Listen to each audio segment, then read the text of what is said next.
Okay, today what I'm going to be talking about is a subject that's come up quite frequently.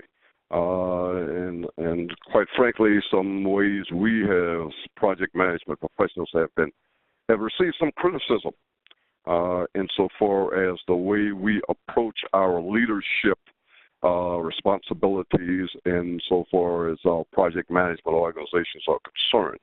And today I'm going to be talking about those particular types of things and what we can do as project management professionals to address those issues. As I look at an overview, we're going to be talking about our challenges in that respect. How are we as project management professionals challenged insofar as leading our PMOs when we get to that level of expertise and we get to that level of responsibility? What are our challenges there? We're going to talk about our strategy. We as project management professionals address those challenges and what are those resulting effects? How do we approach what we're doing? What have we been doing incorrectly in the past, and what should we be doing in the future? We'll also be talking about our PMO evolutionary goal. We see the PMO as an evolutionary process. It's an evolutionary entity. It's not stagnant. And we want to evolve to a point of what we define as a project portfolio management or an enterprise project management facility, producing those types of services. And what do we need to do to get to that goal? We want to talk about the PMO evolutionary journey. As I said, it's an evolution. It's a growing thing. It's not stagnant. It's an evolutionary process that's going to happen. And we can either go along for the ride or we can be in control to a great extent. And we're going to talk about how we can be in control of this particular process.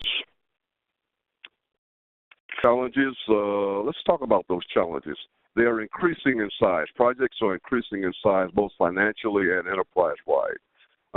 We are global organizations, and when an organization or an entity, be it a company, or an agency gets to the point where it can bring in a PMO and feels the need for a PMO, significant financial investments, some of them may be worldwide and no doubt enterprise-wide, and that enterprise may be worldwide, it may be nationally, it may be international. Our resources, both financial and human, are becoming geographically diverse. As we've said, we're all over the world now. We have project teams in remote locations. We are managing offices in different areas of the world. So project management, the profession, is really becoming more global, and that's not going to decrease in the future. That's going to continue to increase. The push for faster and cheaper, this is not going to change, okay? Our sponsors and our clients are always looking to get things done faster and cheaper. And as our organizations grow and evolve to meet that particular challenge, we as project management professionals are going to have to push our PMO organizations to meet that challenge as well. More difficulty to stay on time and within budget while producing required solutions and deliverables. This is an ongoing challenge to us. It's the first project we had. This was a challenge. No matter how many projects we manage at a given time, this is still going to be a challenge. The difference is it's going to become bigger. As we said, we're going to become bigger financially. We're going to become bigger enterprise-wide. And that's just going to increase, that challenge is just going to increase exponentially depending on how large we continue to become. Another one of our challenges is one that we've always faced, is the ad hoc and disjointed project selection. This is something that we want to address. This is one of the main reasons why our PMOs struggle. We are still struggling with the same types of things that we had before we developed PMOs. And one of the reasons for developing a PMO was to get rid of this type of thing, okay? But it seems that we're having a problem doing that. We've developed the PMOs, but we're still having problems with that disjointed project selection, initiation, and implementation. We're going to talk about how we will address that. And what I've got down there at the bottom in bold is that continued 50 to 60% plus project failure rate. This is something that has plagued us and has been an albatross around the neck of us as project management professionals.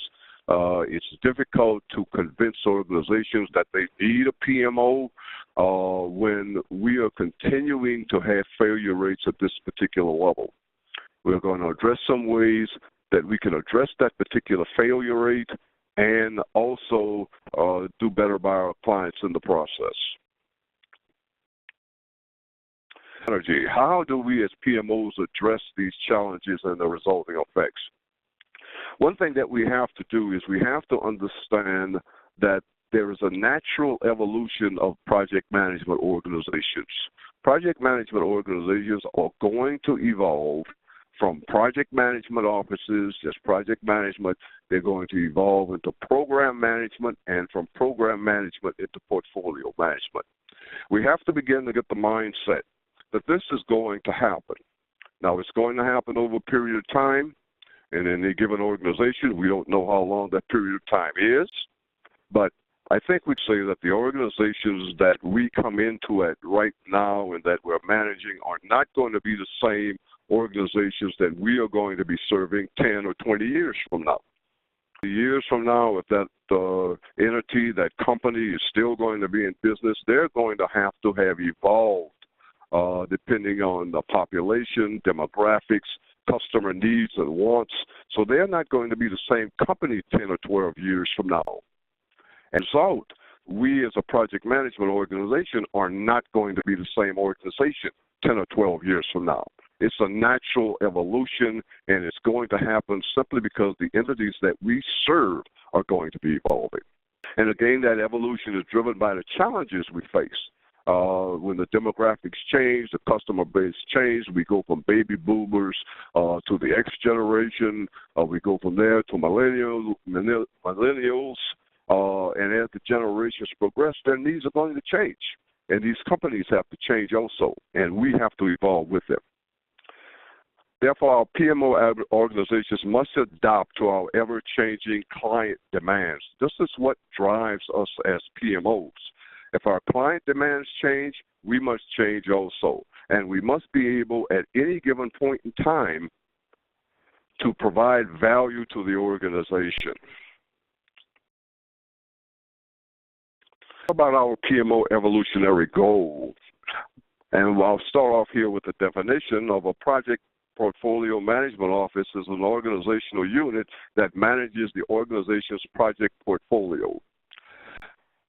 Now, similar, if we think of a stock portfolio, those of you who have stocks, portfolio consists of stocks that have been selected, to that you feel are going to enhance your particular goals as an investor. In that same respect, our project management offices are going to evolve into project portfolio management offices that select particular projects that are going to support the overall strategic goals of the organization. So we may just be handling projects now, and we may evolve into program management offices as we become larger and in larger organizations. But our ultimate goal is to strive to get to a project portfolio management office where all of the management of all of the projects in a particular portfolio for a company are under one organization. We can safely say, I believe, that an organization that establishes a PPM office demonstrates a commitment to achieving PPM maturity. And we're going to talk about that project portfolio management maturity in a little while. But when an organization establishes a PMO office, we're assuming that there is a commitment to that maturity of that office,